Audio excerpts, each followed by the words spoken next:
Are you looking to really accelerate your personal growth? If so, go to my website and download the free Abundance Benchmark. It's going to give you some amazing feedback on where you're stuck in life. Again, it's totally free, and you can grab yours right now at MatthewBivens.com. Welcome to Having It All. My name is Matthew Bivens, and each week I bring you conversations and insights that explore the question, what does having it all mean to you? My goal is to leave you with stories you can relate to and messages you can take action on so that you can create an abundant, loving life. I am so excited that you're here to hang out with me today. Now, let's jump right into this episode.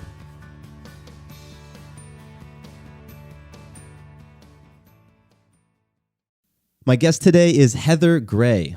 Heather is an executive coach working with entrepreneurs and business leaders who have achieved that external success. You know, the great career, the fat bank account, all the titles behind their name. But that success has come at the expense of their internal well-being. So what Heather does is she helps them have the lifestyle and the wealth that they want, but also the personal fulfillment that they truly desire. Now, what's cool is that Heather's business and website have a very familiar sounding name, which we'll get into in a second.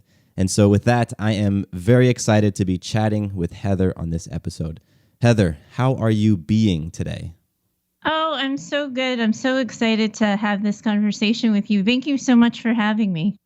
You are so welcome. Thank you for joining me and hanging out for a little bit. And so I teased the name of your website in the intro. But can you share it with us now? Sure. I built my life, my passion, and my business around the idea of letting people know that they can have happiness in the life they want. They just have to choose it. So I called my business choosetohaveitall.com. Boom. I think that is so cool. And it is very obvious that, you know, why you and I wanted to connect. Your website is called Choose to Have It All, and this podcast is called Having It All. So you and I are speaking on some similar things, I imagine. Yes, absolutely. And I think, too, it's so important for people to recognize that it's possible for them, but that they have a role in that. And I think sometimes people think that having it all is just for the lucky rather than a sort of an action response to the things that they've done. So what does having it all mean to you? I think for me, having it all is a sense of well-being and balance across a couple of areas in my life. That personally, I'm feeling fulfilled in my relationships. Professionally, I'm feeling fulfilled, but I'm also living up to my potential. I think sometimes in my work life, that hasn't always been true. And so I've never felt totally complete professionally because I always felt like maybe I was holding my potential back. And then I also think there's this internal sense of not only my relationships with other people, but the third part is that my relationship with myself is good. Like I'm good with me and I can just do me and be good with that and where I'm at, in addition to knowing what I'm working on next. Oh, that's powerful. I love that you brought in that relationship to self. Yeah, I think it's key, and I've talked about it on the show, and it's just, I think it starts there. You know, I believe that you can, the extent to which you can love yourself is the extent to which you can love other people. I also think too that it's about accepting yourself and your limitations a little bit too, right? It's not just like, oh, I accept this, I accept that, but also too, like for me, I know, for example, I'm a natural crier. Like I'm going to be the person who cries at a Hallmark commercial. I'm going to be the person who cries every holiday, thinking about the people who've passed away in the years before that I'm never going to share another holiday table with. And I can either get mad at myself and be like, wow, you're such an emotional mess, or hey, I'm a natural born crier and that comes with the picture. Yeah. Oh, that's awesome. That acceptance is so huge. So huge. So how did you get into this type of work? Did you go to school for this stuff, or Yeah, it's actually been a bit of a long road. I started my clinical training as a clinical social worker, and I kind of, since I was 21 or so, I had always said that I was going to go into program management in residential treatment facilities, which are like homes and programs for adolescent girls and boys who struggle in the community. They can't get it right at home. Usually their stories come with tons of trauma, tons of trials and tribulations. And I had gone into program management thinking that that's really what I wanted to do. And I did that for about 10 years until I hit burnout. And then that's when I made a move to kind of working one on one with adults on their own personal development, achievements, and life goals. Now, why the topic? Why work with people on How personal development? I think it's because having worked with so much with trauma and working with so much with kids who awful things had happened to, one of the things that I ended up learning about is that the kids who kind of made it, the kids who showed resilience, were the kids who decided this isn't how my story's going to end. It doesn't end here. I'm going to learn what I need to learn. I'm going to learn how to act better. I'm going to learn how to talk better.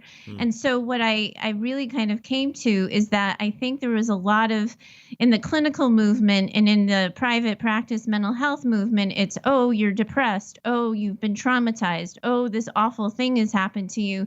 And my perspective has never been life happens to you. It's life happens to everyone. So what are you going to do about it? And I had to say that to an 8-year-old girl and a 14-year-old boy. And at some point, I think we stopped telling that to adults. And I was kind of the rogue therapist for a while in private practice before I moved into online coaching, saying, okay, all these awful things happen to you, but what are you going to do about it here? Because you still have choices. And that passion and that belief that you can build a life regardless of what's happened to you has just kind of gotten stronger and more clear and more centered for me the longer I've been talking to people. That's awesome. That's so big, I think, when it comes to choosing to have it all, is understanding that life serves you up circumstances and you get to choose how you want to respond to them. And it's so powerful. Yeah. Absolutely. And I don't think that people sort of say that often enough, because I think what ends up happening, and it's funny because you kind of have to find your tribe, right? You have to find the people who believe in this and who agree with you, because if they don't agree with you on it, they're never going to change in the first place. But it's this idea of like, as soon as you buy into this message, no matter what the heck has happened to you, you're not a victim anymore. You have a choice in like what you can do next, and you can survive way more easily when you're the one who's decided this isn't how my story ends. I don't like where I'm at right now, so I'm going to pivot. I think that's where that awareness is where I've seen the most lives have the most change. Yeah, that victim stuff is real. It's like, I feel like just it's reinforced in a lot of things that we see on, in today in media and things like that. The concept of somebody being a victim or being, the abused or abuser. Absolutely. And you run the risk if you're sort of being the one who's saying, so what are you going to do about this? Okay, you fell on the sidewalk. Are you going to get back up? I think sometimes those questions get seen as callous, as insensitive and invalidating. But that's not really what it's about. It's, hey, you fell on the sidewalk, but hey, I'm right here. Here's my hand. Take my hand. We'll get up. We'll walk together. We just saw it this week in the Olympics. I don't know if you caught that clip of the two women in one of the 100-mile dashes or something, and they fell on top of each other, and they both picked each other up and kept going. They didn't stay down. And I think that so much about having it all is validating the fall. And I think sometimes people forget that part, that nobody in the story right now is saying, well, crap, these girls lost out on their medal. That sucks. And I think that in life, we have to do that part. We have to say, oh, God, man, you fell. I'm so sorry. That's so hard. You really worked hard and you didn't get where you wanted. But once you do that part, the having it all part is, let's get back up and figure it out. And they did. And now they've inspired so many people in that moment of getting back up. Yeah, I totally remember that moment. And it's definitely, it's one of those Olympic moments that stands out, but it's great that you can connect it to a bigger message. And when you were talking, you made me think of a personal example that I'm going to bring up. And actually, I'm going to ask you a question. And this is personal to me and a circumstance that I'm right now experiencing with my family, specifically with my youngest sister. We had a conversation 2 days ago about this. So what would you say to somebody who feels as if they, are victim to life happened to them, And in order for them to feel supported, they wanted the other people to enroll in that victim mentality with them. That's how they would feel supported. How would you handle or approach that situation? I think the first step I do is I say, hey, I know you want to rescue right now. I know your story is that this has happened and this has happened and you've been through this and you shouldn't have to fight anymore. That's getting through it and still living and still surviving, that you did your business. Like, and now it's someone else's turn to hold your hand and drag you through life. And I know you want that, and that makes sense to me. But if I give you that, all I'm doing is making you dependent on me, and you're not building your life. You're just building an additional crutch that you need to get through life. And so if you fall again, you're there again. And I don't want that for you. I don't want you to be down on the ground falling, because the next time you fall, if I don't rescue you right now, you're going to know how to get back up. Wow. I don't have much to say because that. Well, I'm gonna encourage my my family to listen to that portion because that whole concept of feeling like someone needs to be rescued. I mean, I've been there. You know, I've hit my head on the concrete and then wanted somebody to pick me up, dust me off, patch me up, and make sure that I didn't do it again. And then when I did do it again, I looked to them and like, where are you? You didn't come and rescue me a second time. And then you're constantly longing and yearning and searching, and you're in this like empty hole place of scarcity mentality where I'm not going to get my needs met because I need other people. If you can kind of tune into your capability and what it is that you know and what you've learned, and then you get back up, you did that your damn self. And then like you've got that in your back pocket. You know, one of the things that I always kind of go to is that professionally, I've always been pretty good. I don't pretend to take that for granted, that I have a talent with words, I have a talent with communicating. And I know that that kind of thing comes easy for me. I was the one who got A's in high school in psychology and English, and I got the C's in biology and math. I've known that since the beginning of time. But when I get scared and when I get anxious, I remember the night in a residential treatment center when it felt like there were more kids than adults and there were more kids acting out than adults, and they rioted on us, and it was super scary, and I had to lead that situation and manage adults and manage the other scared kids. That happened, Matthew, that must have happened like at this point in my career, it must have happened 12 years ago. I still go, hey, that was my worst night ever. It's not that bad right now. Wow. And I lean on it. Wow, that's powerful. Yeah, it's Yeah, like if you made it through that, you can make it through the next, challenge that you come up against. And I don't think people use their challenges that way. Life happens to all of us. It sucks for all of us.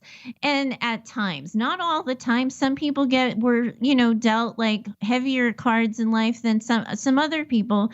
But at some point in time, we're all challenged. And I think sometimes once a challenge happens and we've survived it or we've gotten over it, we go, whew, never again. And they don't recognize that that thing you just survived is now your biggest skill set in your toolbox. Yeah. You now know how to get through the thing that 2 weeks ago you didn't know how to get through. Yeah. Yeah, and one thing I've experienced personally is that I'm big on my own personal development and on my own journey for healing and for growth. And what I found is that life will serve up something for me and it'll look like the biggest mountain I've ever had to climb and it looks impossible. And then I climb it. And then I have that experience, like you said, where I'm like, whew, I made it. And then life serves up an even bigger one. It's like, okay, you're playing this big game, this big growth and healing game. So it just keeps serving up bigger and bigger mountains, and being able to look back and be like, you know what? I scaled that mountain before that I thought was impossible. I can scale this one. That for me has been a huge tool to have in my pocket. Absolutely. And I would just add one more thing to that in between mountains, it's okay to look at the next one and go, are you kidding me again? And Yeah. I think sometimes when people like us send the message to people like your family of like, come on, like this isn't like we're not in our past anymore. This isn't still happening to us. We can get past this. And you like you're sending that message of positivity, they don't hear that validation. But if you go, and it's not fair that you have to do it again and you don't want to do it again, but not wanting to do it again doesn't mean you can't do it again. I still Mm. think you have to embrace the suck a little bit. I heard that on a podcast with Michael O'Neill the other day. Hmm. And it's this idea that like at some point in time you have to embrace the suck. And I think that that's how we connect to people who don't necessarily instinctively think like us. Yeah, and I know for me, sometimes I've come across as lacking empathy, and so Yes. being able to embrace that suck is huge. It's huge. You just don't live there, right? Like you say, yeah, this sucks, but we're getting up now, right?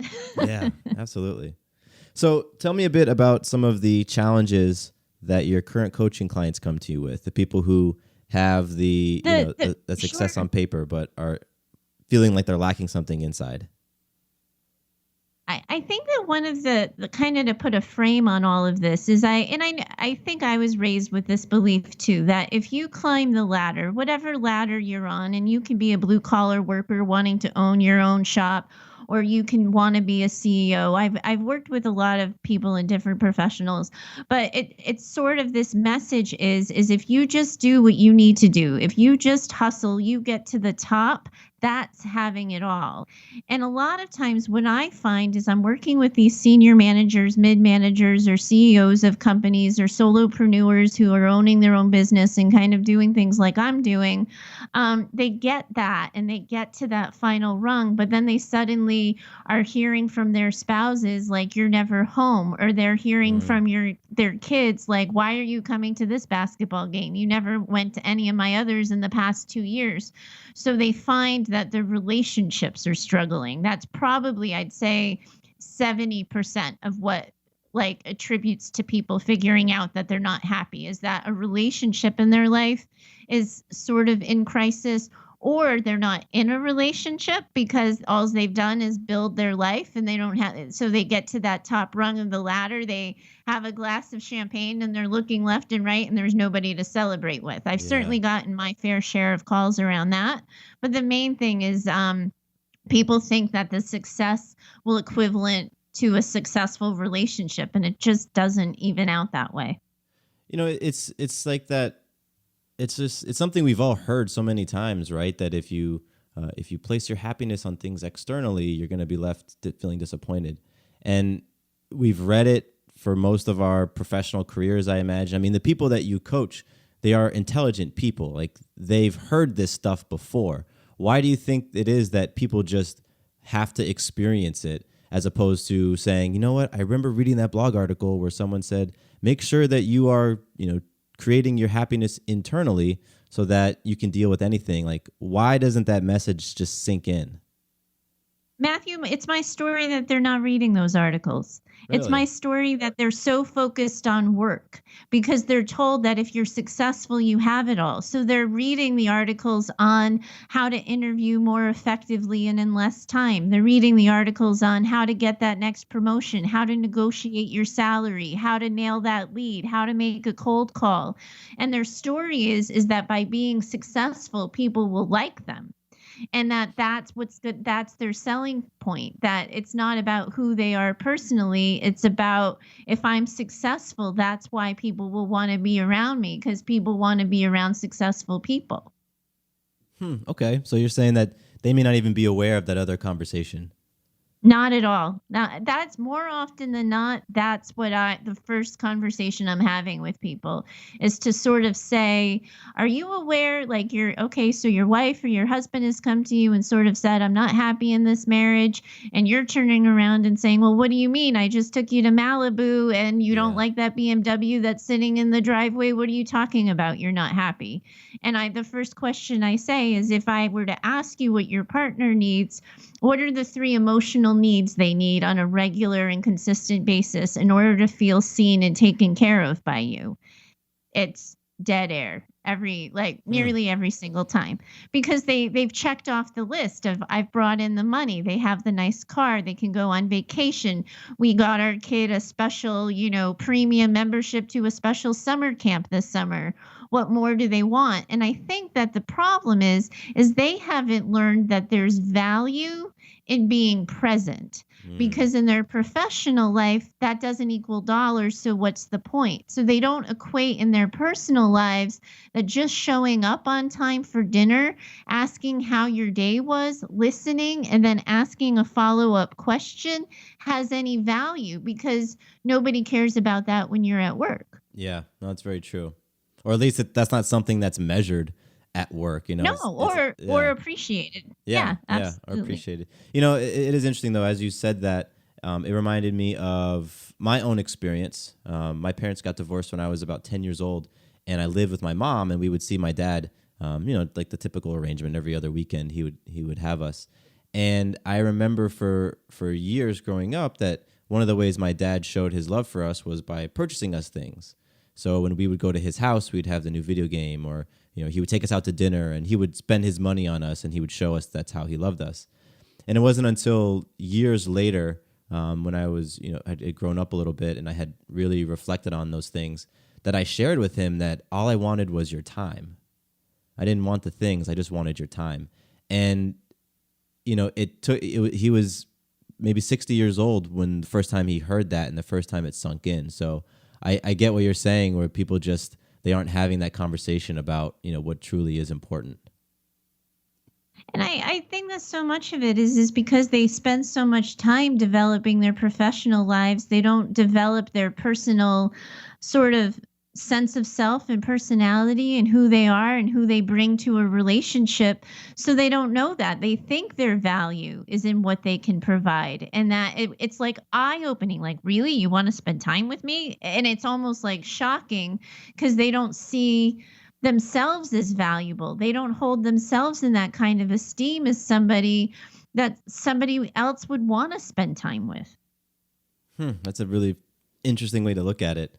Yeah, the self value piece. Like, are they worthy of somebody else's love?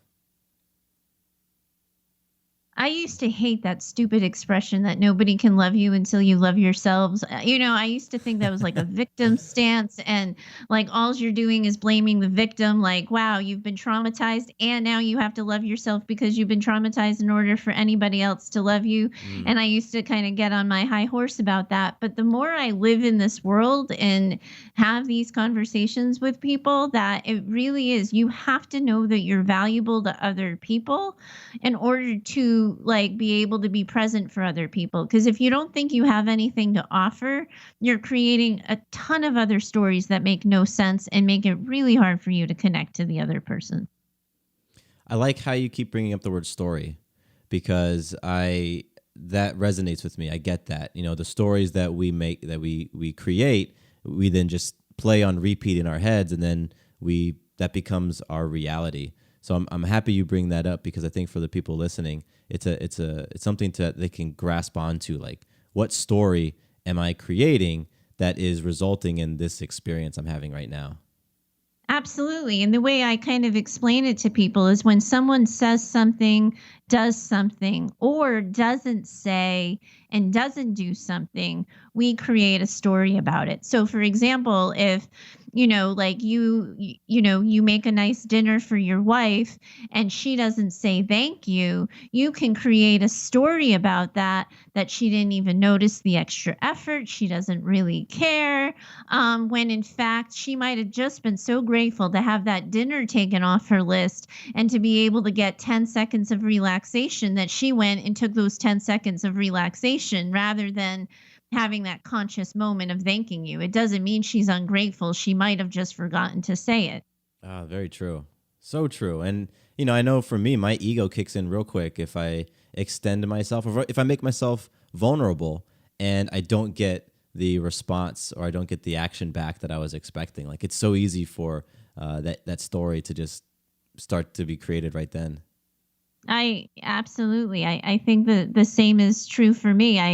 I find it too sometimes that it the way it translates for me is because I tend to be thoughtful and because I tend to be insightful when people aren't thoughtful towards me or when they don't seem to know or understand me. My story is why is it that I'm always doing more for other people than they're doing for me? When in actuality, when I have those really kind of raw personal conversations with people, it's not that they're not thinking of doing anything for me. It's not that they're selfish.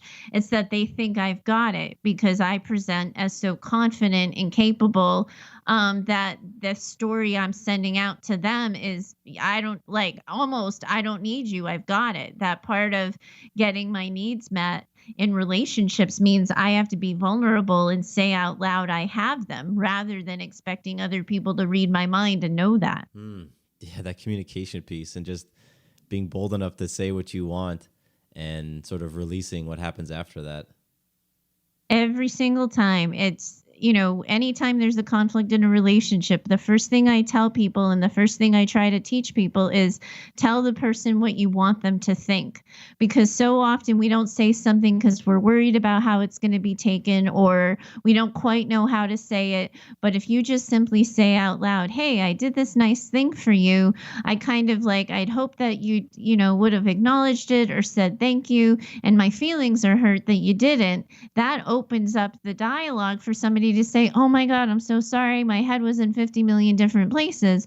But you have to tell the person what you want them to think and say it out loud before any of that gets worked out. Hmm. So I noticed that when I was looking at your site, like a lot of your content, your blog content, at least what I was seeing, was about relationships and just kind of like what you described. So what has been your history with the primary relationships in your life in your past? Because it seems like that is a something that comes out, right now for you. Sure. Sure. I'm married. My husband's name is Damon, and we've been together since 2003, and we got married in 2009. And he's certainly my primary relationship, and he's my primary support. We've been through a lot together. He suffered a spinal cord injury 2 years into our relationship, so he was at the time when I met him, he was quite active and able to walk, run, and do a bunch of other things. And he was in an accident, suffered a spinal cord injury, and now he requires a wheelchair. So life handed us a huge challenge. Yeah. And now we're going back like 10 years ago. So it doesn't feel so recent anymore. But that's certainly been like the cornerstone of how I've learn to navigate relationships and to make them more real and understandable for people. I'm close to my sister and my parents as well, and I have a small core group of friends that I really heavily rely on as well. Yeah. So relationships are big for you.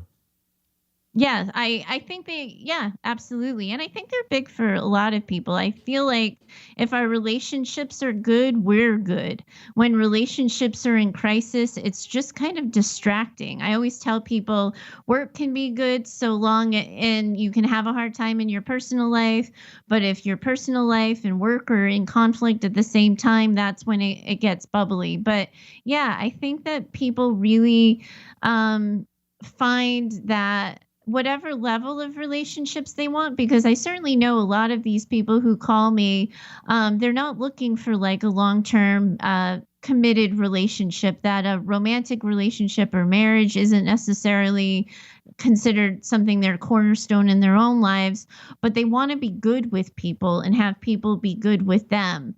Nobody wants to be an island at the end of the day. However close they want to be to other people, that's usually personal preference. Hmm. Oh, that's powerful. So getting back to your coaching, I'm curious. I feel like some of the best coaches are the people who've been there. Like they've been there, they've done that, and they can steer their clients past landmines. So I'm curious, what makes you qualified to coach people on choosing happiness and to coach people on I, having I it think all? I've, yeah, I think I've It's a fair question, and I'm really glad you asked it because I think in this land of like online coaches, we can just sort of assume, oh, everybody's a coach, everybody's doing it, and I absolutely bring the chops on a couple of levels. Clinically, I've done my time and I have the experience to mark off. But when I mentioned earlier that I started residential with the hope of working in management, I decided that when I was sitting on top of a jungle gym when I was 21 years old, working with a kid who was refusing to get down, getting him off the jungle gym and doing what he was supposed to do. And I kind of thought I was always going to be a program manager. I worked my way up a ladder in that residential program for 10 years, and I got to the top of the ladder and I hated it. And Mm. nobody prepared me for that. Nobody said, hey, when you decide what you want to be when you grow up, you're going to get to the top and you might find out you're wrong. And it was soul crushing because I'd worked so hard and I had so confidently decided at the cocky age of 21 that I knew what I wanted, and that like my life was set. And I had to pivot 2 years. I worked 10 years getting to the top. I became a program manager and I tried to give it my all for 2 years, and it just didn't make me happy. And I had to pivot. And that's when I started a brick and mortar private practice.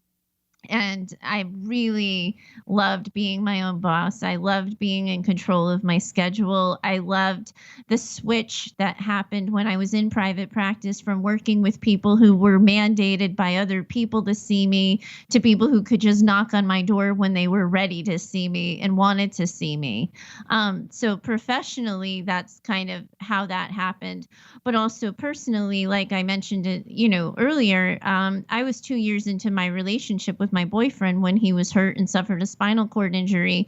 And I had to re-choose whether or not I still wanted a life with him, whether or not I wanted a life as, the partner of somebody in a wheelchair living with disability, whether or not I wanted that part of my life, because I couldn't just say, oh, I'm dating this person. He suffered this injury. Now this has happened to me. I had to re-choose it. I had to Mm. say, no, okay, life happened, but this is my life right now. And yes, I still want it. And I think those moments of introspection are so scary for people. And I certainly remember being scared several times on this journey, but having gotten to the other side and making the decisions I needed to make to have the life I've wanted, I'd do it all over again. Oh, absolutely. Yeah, yeah. It is one of those great things when you are faced with that fear, when you're faced with that thing that makes you incredibly uncomfortable, and you move through it. You can look back on that journey, whether it was something that happened in a day or a week or 10 years, and be like, man, it was all worth it. It was all so worth it. Well, without it, I wouldn't have become the person I am right now. And I think sometimes that's the other part of self acceptance is that, like, you have to like yourself, you have to like your life. But at some point in time, what's that, like, elevator summary you're going to make about, like, why something had to happen or what you learned from it? What's the takeaway? And I think sometimes people are so afraid to look at that takeaway, but when I realized that I had spent 10 years working at a job that ultimately wasn't going to be what I wanted to be when I grew up, it was the worst breakup ever. Um, but then recently, when I wanted to sort of be bolder and dream bigger and reach more people by creating an online business instead of a brick and mortar private practice, suddenly it was like I was able to remember, well, you've done this before. Mm. Like you pivoted, you made a switch, and it turned out great for a while. Maybe this new gig of yours and this new dream will turn out equally great. Yeah. Yeah, you're able to look at that experience and, you tucked it away in your pocket and you could pull it back out and say, yeah, I've done it before. Or I've done something that at the time felt like, the hardest challenge in my life. Absolutely, absolutely. So you mentioned when you were going through that your professional journey, the 10 years to get to the top of your ladder, you get to the top, you realize it wasn't what you wanted. You realize that it just did not align, but you kind of grunted it out for 2 years. What sort of things bubbled up for you? What bubbled up in terms of conflicts in other areas of your life because your career and you following your passion or your dream was out of alignment? Well, the first way I figured it out is I was crying every Sunday night before I had to go to work. Wow. Um, it didn't sit well with my soul anymore, so to speak. It was also, I think it was hard for my husband at the time to be supportive of me going in and day out, when I wasn't happy. And I think that we all create this loop, and I'm sure your listeners and you might even resonate with this too. Like, so I'd be crying on a Sunday before going to work, and then I'd have some awesome kid moment on a Wednesday, and I'd be like, oh, that's why I'm here. Like, Yeah. of course I need to stay. And then on Friday, I was so thankful the week was over and it was a weekend, and I was in a good mood because I'd have 2 days off. And then on Sunday night, the Sunday blues would hit, and I'd be in it again. And when you do that enough, you just realize something needs to change. Now, the funny part of that is my job was so stressful and kind of ridiculous and crazy that there was no way I was going to figure out what I really wanted. So the only reason why I even ended up in private practice is because I had the clinical license in Massachusetts that made it so I could do that. So I could put up a shingle, and my intention was I'm just going to do this for now, and then I'm going to figure it out. And I had no idea how much I was going to love being Hmm. my own boss. And I think so many times, like, that's another lesson I've learned in how do you make these choices, is that you don't have to know the forever step. And that's the difference between the job I was in when I was in residential and where I'm at now, is I'm just looking at what's next, not what's forever, and I can pivot at any time. And I think that's a way people can choose to have it all when they're not putting this pressure on themselves to know the final answer and the end goal. When they're 30, when they're 35, when they're 55, this is just what's next. This is what I want right now. And that's the huge takeaway. Wow. So in your story, getting to that point, like what was it that basically the straw that broke the camel's back between the 2 years at that career and then you moving into your private practice? Was it a gradual transition, or was it like, okay, I can't do this anymore, I'm leaving? It's funny. I have a dear girlfriend, and when she and I were, oh gosh, we were young, early 20s, we used to sit and have these like long conversations after work. And our work was like second shift. So we'd get out at like 11 o'clock at night, and we developed this sort of mantra is you'll know when you know, and you Mm, can analyze it forever. You can go into analysis paralysis, but at some point in time, you'll just know. yeah. And I was leading the program at the time. I was going through that cycle of Sunday blues, Wednesday it's okay, Friday weekend. And I just had a moment where I was in a position where I wanted to do a family event.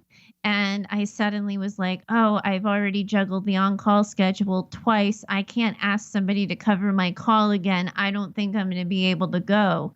And I decided, I think in that moment, I need to change. Yeah. Wow. And how did you muster the courage to make that change? Because I know that there is someone listening who's in that position right now. Like they feel all the factors are there, all the reasons it does, their career, whatever it is, maybe it's their relationship, it doesn't align with who they are and what they're about, but they're just missing that little bit of courage to get over the hump.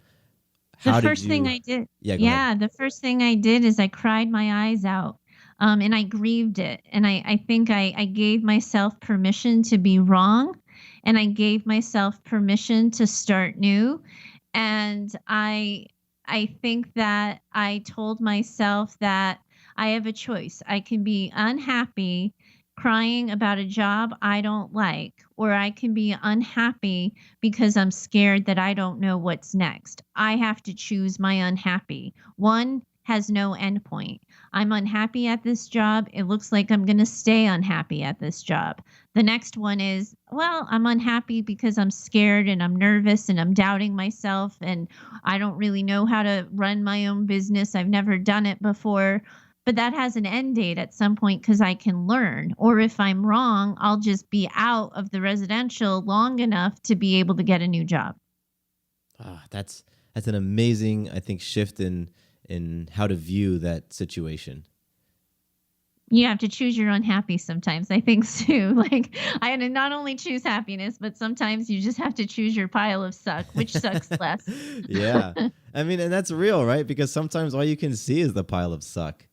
You're just so in it. You're like, I can't see anything else. Like, this pile sucks, that pile sucks, this one sucks even more. And so, Yeah. it's And where am I, what's going to get me out of this the fastest? But the whole time it has to be this awareness that like I can get myself out of this. And I think that, when you talk about how'd you get here, I think one of the things I probably don't give myself enough credit for, or I don't really pay attention to very often, because I don't really identify with it as part of my core story. I think a lot of times my core story has been about like leaving the residential job after recognizing it wasn't what I wanted to be when I grew up, and having a relationship with someone who has a spinal cord injury. But my mom died when I was 6 years old. I was born with a cleft palate, and I was kind of the sick kid who always, I got viral spinal meningitis when I was a young kid. And half of that, I remember my mom dying, of course, but I don't remember being sick, and I don't really remember the cleft palate operations. But I think by the time I was in college, I'd already survived a lot. I'd already done a lot of life, and I was still standing, and I still had talents and things that I was good at. And I think sometimes when, I'm just thinking as you asked me this, that I probably don't give that foundation enough credit in terms of how did I come out fighting? And I'm sure that's part of it. Well, what's cool about that moment, the moment that we just had, was that you're somebody who I believe is very introspective, who's done a lot of deep diving internally. And the fact that even you have things in your past that are part of a story that you weren't recognizing is powerful for people to hear. Because I think that, it might be easy for someone to look at you or someone to look at me hosting this podcast and be like, oh, well, they talk the talk, so they must walk the walk all the time. But you're sharing that, you even overlook things at times. Absolutely. I didn't even know until I guess maybe the past 5 years or so ago how introverted I am. That I'm somebody who gets my energy by being alone. I don't think that I've always known that I've liked alone time. I've always known that like I was the person who never had an issue going to a movie by myself. I lived alone before my relationship for like 8 years. I think I was living alone. And I loved every second of it. And there's this part of me that could still like, if, I had my truest wish, have a secret apartment somewhere that I could go and escape to whenever I wanted, even though I'm, happily married. Nobody ever gave me words for that. And then a couple of years ago, I read Susan Cain's book on quiet, and learned more about people who are introverts. And I had like a collection of those qualities that I knew about myself, but I had never had like a word for it where I was like, wow, I'm introverted, because I'm not shy. I'm sitting here having this conversation with you, and it's lighting me up, right? Yeah. Like I'm in my zone, and I'm having a lot of fun talking to you. But I never realized that in order to be this animated and tuned into my passion, I also need downtime and time by myself. It's only been the past couple of years that I've realized I can't be lit up unless I've also had some downtime by myself. Yeah, it's so important to know what you need to recharge. To be aware, like, oh man, I'm feeling a little bit depleted. I need to do X, Y, and Z, because I know that's what helps me to get back up. And what I also want to put an asterisk on that, like, it's a healthy thing that you're doing. It's not, I need to go turn to this drink, or I need to go turn to this substance. What you're referring to is something healthy. Yes. Absolutely. But the thing is, Matthew, that's the part where people don't always understand that part. So when I tell somebody that like, oh, yes, I'm technically free on Friday, I can technically do lunch with you, but I don't want to meet you for, a little bit of day drinking in the middle of the day. I'd actually prefer to be by myself. That that's where it gets tricky, that it affects relationships. And I think sometimes that conflict with our needs and how they impact our friendships, our personal relationships, or relationships with family, I think that's a lot of the reasons why people stop tuning into their needs, because their needs create conflict for other people. What's interesting about you saying that is I agree, 100% agree. But what I think is interesting is if you're in a relationship and you don't take your needs into account, on a Monday, on a Tuesday, on a Wednesday, at some point it's going to come up to the surface. At some point it's going to be a huge conflict, the fact that you haven't been taking your needs into account. And I Absolutely. Yeah, and I think that's how it happens for people, that yeah. they end up in these relationships, and they're suddenly in conflict, and that's when they realize needs aren't getting met. Because they've denied that they needed it. I worked recently with a man who was really into, I always like laugh about this, but I don't know if you know about like the Pan Mass Challenge, the huge bike ride that's like a fundraiser on the East Coast. I don't know even know how many days it goes on, but That's every cool. year somebody ends up in my office because of that stupid bike challenge, because people don't know how to talk about why that's really important to them, why exercise really matters, why gym time or training time or rock climbing time, CrossFit time, like, fill in the blank there, um, is important to them, and their spouse doesn't understand. So they just back off and they say, I don't need to do that bike race. I'll just send in my check. That's good enough to support these people. It doesn't have to be me. But then a year and a half later, they're unhappy in the relationship, and they haven't made the connection that it's because, like, wow, bike riding used to be really important to you. You Mm. used to be a racer. You used to light up bike riding. But because you didn't want to have the fight, you stopped saying it out loud. And now here you are at the top of the ladder where you have 8 weeks paid vacation every year, and you don't know what the heck to do with yourself because you gave up bike riding so long ago you forgot it's a thing you like. Oof. Yeah.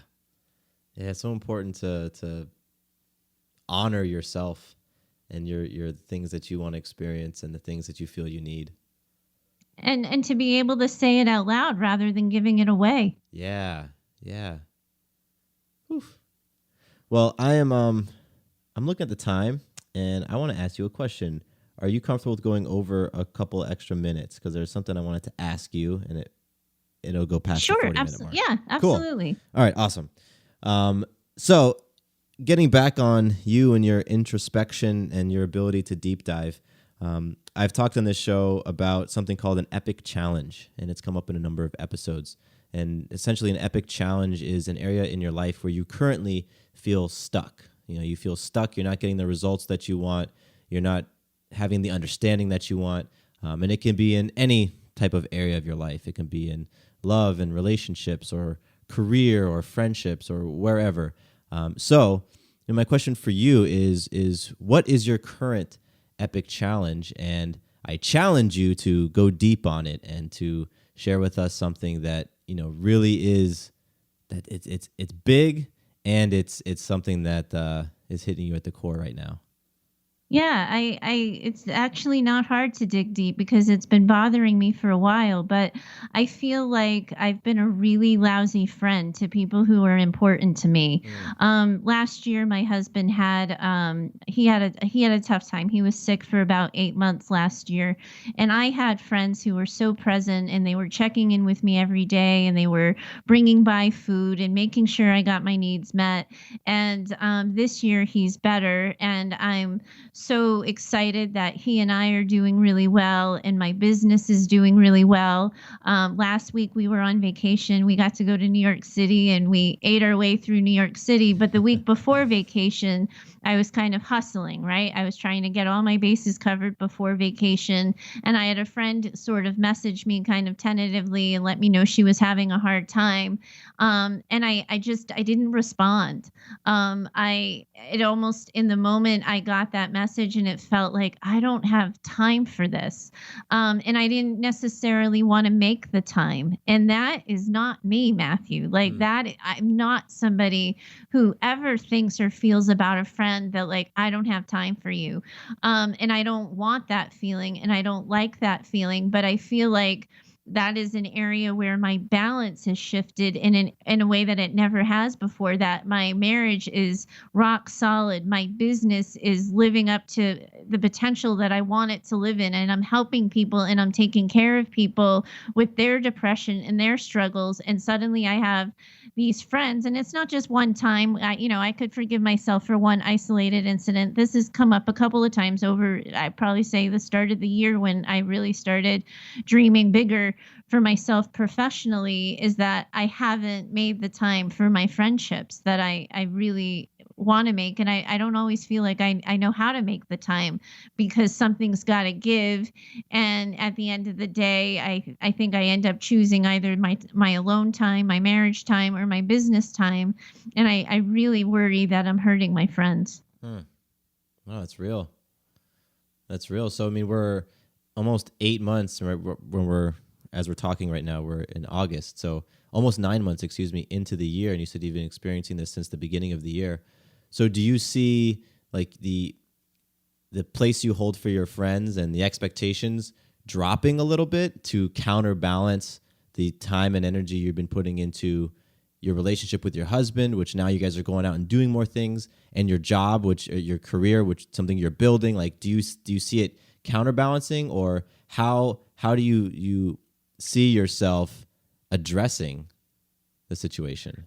The first step, and it was, it's so funny, is when it first happens, you sort of say to somebody, "Oh, I know we haven't gotten together in a while. I'm so sorry." And you get the immediate, "Oh, it's okay. I understand." Oh Like, you're yeah. finally able to go out and do things, and you feel like you've been given a pass. Yep.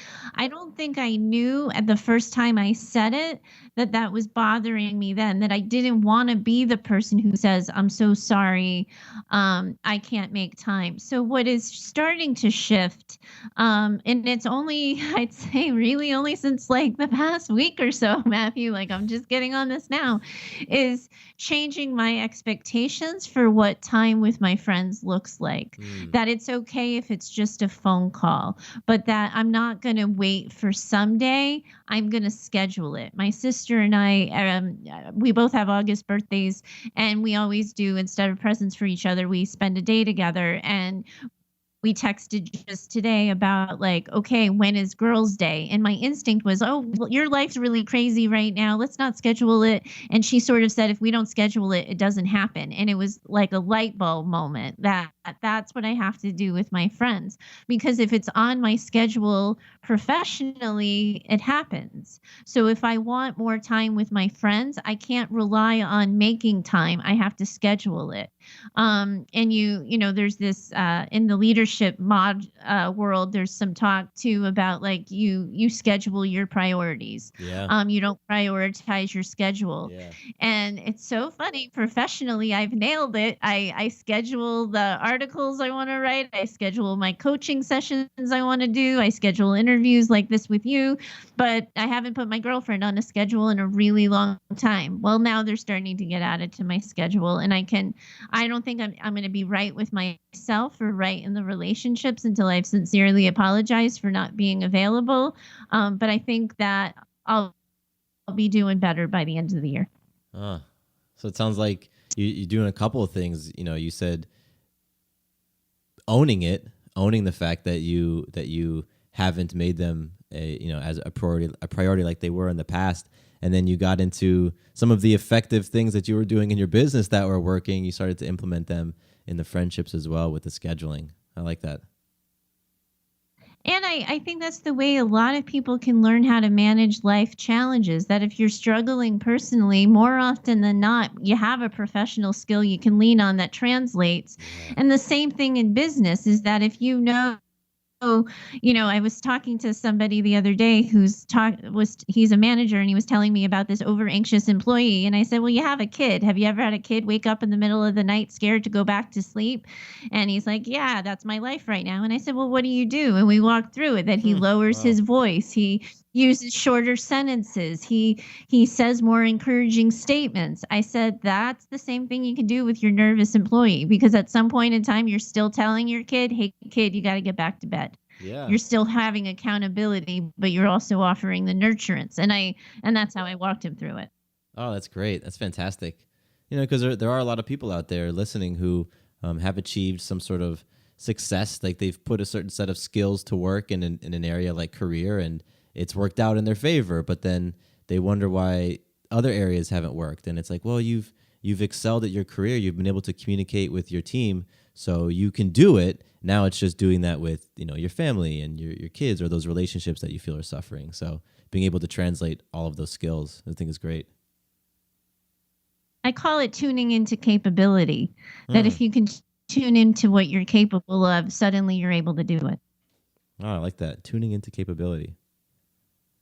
Very cool. Well, Heather, this has been a really fun, full conversation. I mean, we packed a lot in just under an hour. And again, I appreciate you extending it a little bit. This has been great. Oh, good. I enjoy talking about this stuff, and I am so grateful to have the opportunity to talk to you and get to know you as well. Thank you so much. Awesome. Well, as we come to a close, I do want to give you the ability to do two things. I want you to leave us with a takeaway, just something that we can walk away from your story, your experience. We can put in our back pocket, some sort of tool. And then I also want you to let people know how they can connect with you, how they can get in touch with you, and learn more about you. So those two things. Sure. The first thing that I would want to tell people is that when you're trying to decide what it is that's actually going to make you happy, the tip here is to stop it.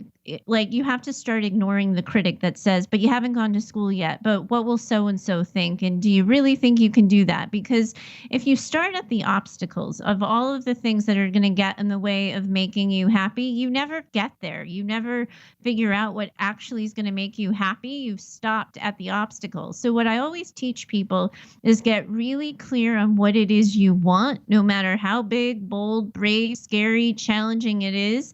And then we'll move to the how.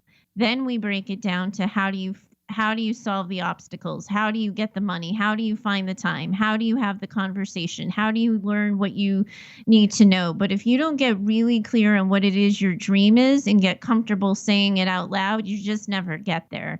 And if people want to have that conversation with me, they can find me easily at choosetohaveitall.com. All my information, all my links to social media, my blogs, my articles, the freebies that are attached to the articles, they're all there. Awesome. I will have links to your website in the show notes, and I love that takeaway. The what and then the how. I absolutely love that. Heather, this has been fantastic, and it's lighting me up. I'm so excited. This has been a fantastic conversation. I loved it. Loved it. Very cool. Well, I have one final question for you, Heather. Question is, sure. Do you have it all? I think I do. Once I figure out that thing with the friends, I'm not going to be right with me until I figure out the balance with the friends. But other than that, I am well on my way. I feel really good about where it's at. I just have some conversations with friends I need to have first. That's awesome. That's awesome. Well, Heather, thank you so much for coming on the show with me, for being real, being transparent, downloading and dropping your genius. I really, really appreciate you. Thank you. Thank you. This has been fantastic. Two quick things before you leave. First, did you know that the Having It All podcast is a part of the Fireside Network? Yep, we are one of the esteemed shows that calls Fireside Network home. That means if you ever want to listen to a show outside of iTunes or Stitcher or whatever your favorite podcasting app is, all you need to do is visit firesidenetwork.com and under shows, select Having It All. From there, you can access all the episodes, see the show notes, learn about my guests, and more. Second, I am very excited to announce that my brand new website is live. Visit MatthewBivens.com and you can learn more about me, get plugged into an accountability group, and pick up some free content like the Abundance Benchmark. I am all about helping you not only identify what your ideal life looks like, but also helping you on your journey towards it. I want you to experience more abundance and love in your life. So, again, you can find out more information about all of that great stuff at MatthewBivens.com. Thank you once more for listening to the show, and here is to you having it all.